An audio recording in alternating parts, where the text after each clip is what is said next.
फिर भी बड़ी साल में वंदे मातरम गाया गया और उसके पश्चात 1907 में मैडम बिकाजी कामा ने वंदे मातरम लिखे हुए झंडे को भी फहराया।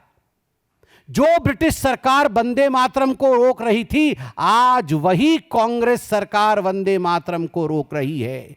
आप चिंता करके देखिए, ये छोटा विषय नहीं है, ये राजनीति का विषय नहीं है, यह विषय देश के विभाजन का है।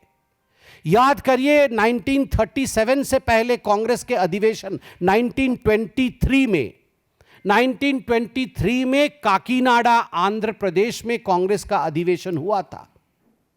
उस समय पंडित विष्णु दिगंबर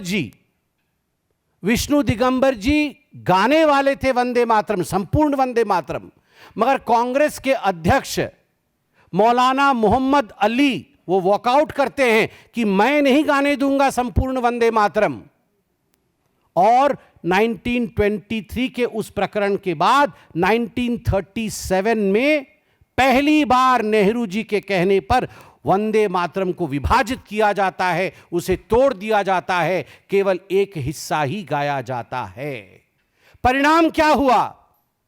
जो चिट्ठी 1938 में पंडित जवाहरलाल नेहरू ने जिन्ना को लिखा था, वह स्पष्ट रूप से उस चिट्ठी को पढ़िएगा तो नेहरू जी, जिन्ना जी की जो डिमांड्स थी, 14 जिन्ना के डिमांड्स थे, उनके सामने घुटने टेकते हुए नेहरू जी कहते हैं, हमने मान तो लिया है, आप वंदे मातरम पर प्रतिबंध चाहते हैं, मान तो लिया है हमने, हम संपूर्ण वंदे मातरम का पठन नहीं करेंगे, कांग्रेस उसे नहीं गाएगी, मगर यही तुष्टीकरण की बीज, this seed of appeasement which was sowed by Pandit Jawaharlal Nehru in the year 1937 was the seed of partition.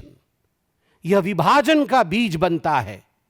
और उस समय जिन ताकतों को शक्ति मिली, उन ताकतों ने देश को आगे चलकर विभाजित किया। आज पुनः कांग्रेस पार्टी में सोनिया जी और राहुल जी का व्यवहार 15 अगस्त को जो व्यवहार रहा, और उसके बाद CWC में जो रिजोल्यूशन 1937 के रिजोल्यूशन को पुनः पारित किया, आज भारतीय जनता पार्टी के प्रथम पदाधिकारी बैठक में हमारे अध्यक्ष नितिन नवीन जी ने पुरजोर तरीके से यह कहा है कि यह जो विभाजन करने की बीज बोने की कोशिश कर रही है कांग्रेस पार्टी, हम कदाचित इसे नहीं होने देंगे। मुझे बड़े दुख के साथ कहना पड़ रहा है कि कांग्रेस पार्टी ने शायद पढ़ा नहीं है कि महात्मा गांधी जी ने क्या कहा था वंदे मातरम के लिए। मैं पढ़ना चाहूंगा महात्मा गांधी जी ने क्या कहा था वंदे मातरम के लिए।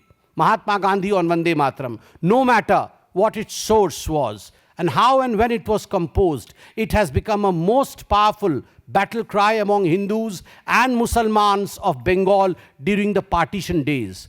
It was anti-imperialistic cry. As a lad, when I knew nothing of Anandamath or even Bankim, its immortal author, Vande Mataram had gripped me. And when I heard it, sung it, it had enthralled me. I associated the purest national spirit with it. I repeat, I associated the purest national spirit with it. It never occurred to me that it was a Hindu song or meant only for Hindus. Unfortunately, we have fallen on evil days. Unfortunately, we have fallen on evil days. This is what Mahatma Gandhi said. Gandhi ji ने कहा दुखद दिन आ गए हैं। उसके आगे भी पढ़ देता हूं एक सेंटेंस गांधी जी का। And that was all pure gold, that was all, वो 6 छंद, that was all pure gold before has become base metal today. जो पहले प्योर गोल्ड था अब वो बेस मेटल बन गया है। यह गांधी जी का मानना था। और आज कांग्रेस पार्टी ने जानबूझकर तुष्टीकरण की राजनीति को बढ़ाया है। यह कोई राजनीतिक विषय नहीं है, हम भी इसमें पीछे नहीं हटने वाले हैं। 2 नेशन थ्योरी को 1937 के कांग्रेस रिजोल्यूशन ने बोया था, वहां आरंभ हुआ था। पुनः यह जो कोशिश की गई है, इस कोशिश को किसी भी कीमत पे हम आगे नहीं बढ़ने देंगे। इतना ही नहीं, इस बार मॉनसून सत्र में आप सबको पता है मॉनसून सत्र में राष्ट्रीय गौरव अपमान निवारण संशोधन विधेयक 2026, prevention of insult to national honour amendment act 2026 पारित हुआ। क्यों पारित हुआ? 26 जनवरी 1950, 24 January 1950, none other than the first president of India, Dr. Rajendra Prasad, Rajendra बाबू, जो कि कॉन्स्टिट्यूएंट असेंबली के प्रेसिडेंट थे, जो संविधान सभा के अध्यक्ष थे, उनके खुद का वाक्य था कि राष्ट्रीय संगीत, राष्ट्रीय गीत वंदे मातरम और जनगण मन दोनों को एक ही दृष्टिकोण से देखा जाएगा और दोनों को एक समान सम्मान प्राप्त होगा।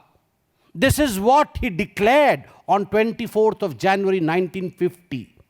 कॉन्स्टिट्यूएंट असेंबली के अध्यक्ष और उसके पश्चात धन्यवाद दूंगा प्रधानमंत्री नरेंद्र मोदी जी को और तमाम सांसदों को जिन्होंने खड़े होकर एकमत होकर कहा कि हम उसी विषय को आगे बढ़ाते हैं और नेशनल ऑनर को इंसल्ट नहीं होने देंगे, जनगण मन के बराबर हम वंदे मातरम को खड़ा करेंगे। हां, किसी को बाध्य नहीं करेंगे, मगर जो बाधित करता है वंदे मातरम को आगे बढ़ने से, वंदे मातरम को गाने से, वह दंडित होगा। आप चिंता करिए किस प्रकार से बाधित करने की कोशिश की गई वंदे मातरम को, वह भी कांग्रेस के मुख्यालय में। आप मुझे यह बताइए, आज देश से मैं पूछता हूं, पार्लियामेंट बड़ा है या सीडब्ल्यूसी बड़ी है? किसके आधार पर देश चलेगा?